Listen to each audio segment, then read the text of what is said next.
But ایک چیز میں کہوں گا کہ جب ایک انسان تیاری کرتا ہے اعتکاف کی مسجد جانے کے لیے تو اس وقت کیا کیا چیزیں اس کو ساتھ رکھنی ہے یا کن چیزوں کا خیال رکھنا ہے؟ دیکھیے بہت اچھی چیز ہے. اس کو چونکہ گھر سے باہر جانا ہے تو اس کو سونے کے لیے بستر چاہیے جو بھی ضرورت ہے جی. اور اسی طرح ایک آدھ کپڑا بھی ساتھ رکھنا چاہیے کیونکہ بدخوابی ہو سکتی ہے تو کپڑا بھی ایک آدھ جوڑ ساتھ رکھے.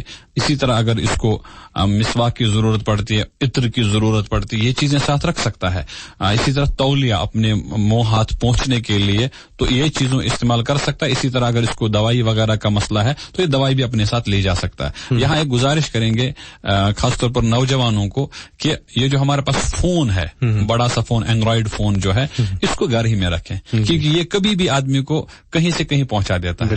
مجبوری ہے گھر بات کرنے کی تو اس میں آپ سادہ سا فون رکھیں یا کوئی آپ سے بات کرانے کے لیے کوئی بھی آپ کا پڑوسی وہاں یا دوست احباب آپ کو بات کرا سکتے ہیں جب مجبوری کوئی ہوگی. ورنہ اگر آپ نے یہ فون ساتھ رکھا تو نفس, شیطان تو یقیناً بند ہے لیکن نفس کبھی کبھی غالب ہو جاتا ہے تو آدمی تھوڑا سا لیٹا کیا فون ہاتھ میں لیا وہ کہیں سے کہیں پہنچ جاتا ہے. تو اس لیے بہتر رہے گا بھائیوں کو بھی اور بہنوں کو بھی کہ اس فون کو بھی کہیں الماری میں جا کر اس کو بھی اعتکاف میں رکھا جائے.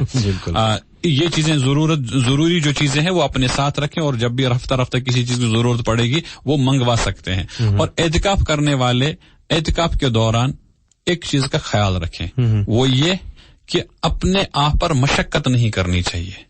مشقت کا کیا مطلب ہے؟ ہمارے بہت سارے بھائیوں کے ذہن میں ہے کہ اعتکاف کی راتوں میں سونا جائز ہی نہیں ہے, وہ سوچتے ہیں. بالکل ایسا نہیں ہے. آپ کو جب بھی نیند آ جاتی آپ سو جائیے. مثلا آپ میں تراویح کی نماز ادا کر دی, اس کے بعد ایک آدھ گھنٹہ آپ نے اپنی عبادت میں مشغول رکھا, اس کے بعد کوئی نیند آئے آپ سو جائیے. آپ عام دنوں میں آج شہری میں تقریباً اٹھتے ہیں 3-3:30 بجے, اس دن تھوڑا سا 10-15 منٹ پہلے اٹھ جائیں.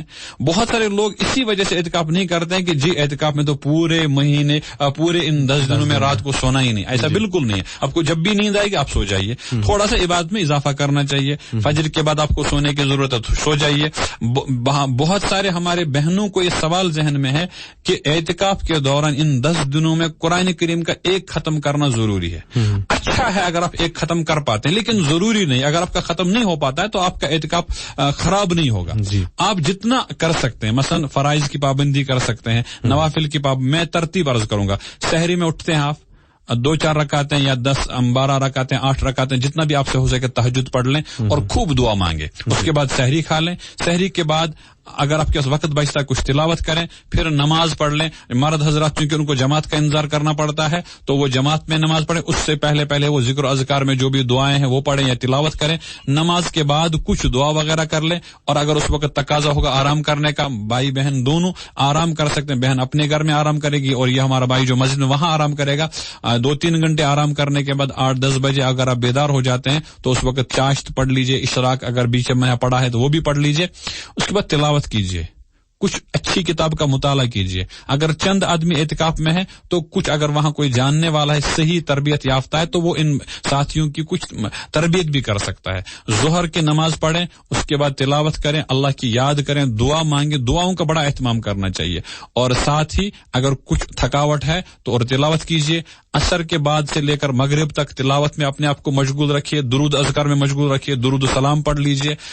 اور نوافل کچھ پڑھ لیجئے عصر سے پہلے. عصر کے بعد تو نوافل پڑھ نہیں سکتے, وہاں صرف ذکر اذکار آپ کریں گے. کسی کتاب کا مطالعہ کیجئے. مغرب سے پہلے خوب اچھی طرح دعا مانگے اور مغرب کے بعد کم از کم 4 یا 6 رکعتیں اوابین پڑھ لیجئے. افطاری کا کھانا وغیرہ کھا کر وضو وغیرہ سے فارغ ہو کر عشاء کی تیاری کر لیجئے. عشاء کی نماز آپ نے ترتیب سے پڑھی, اس کے بعد کچھ وقت اور بیٹھے, وہاں تلاوت کی, درود شریف پڑھا. درود شریف ہم بہت کم پڑھتے ہیں عام حالات میں بھی اور ان ایام میں بھی. درود شریف کثرت سے پڑھنا چاہیے. پھر کچھ دیر سو جائیے اور پھر دوبارہ صبح اٹھ جائیے. یہ آپ ترتیب بنائیے تو انشاءاللہ آپ کو بہت ہی نفع ملے گا. اور دعاؤں کا خاص اہتمام کریں. قرآن پڑھنا جانتے ہیں بہت اچھا ہے, قرآن پڑھنا نہیں جانتے جو صورتیں زبانی یاد ہیں وہ پڑھیں. اور ذکر اللہ, سبحان اللہ, الحمدللہ, لا الہ الا اللہ پہلے سے چھٹے کلمے تک کی ترتیب بنائیں. ایمان مفصل, ایمان مجمل, استغفار, یہ سب چیزیں جو بھی آپ کر سکتے ہیں وہ اچھی ہیں اور آپ کو اس کا اجر و ثواب بھی ملے گا. اب کوئی بات رہ گئی ہوگی تو وہ ہو سکتا ہے سامعین پوچھ لیں ان کے ذہن میں کیا ہوگا. اب تو انہیں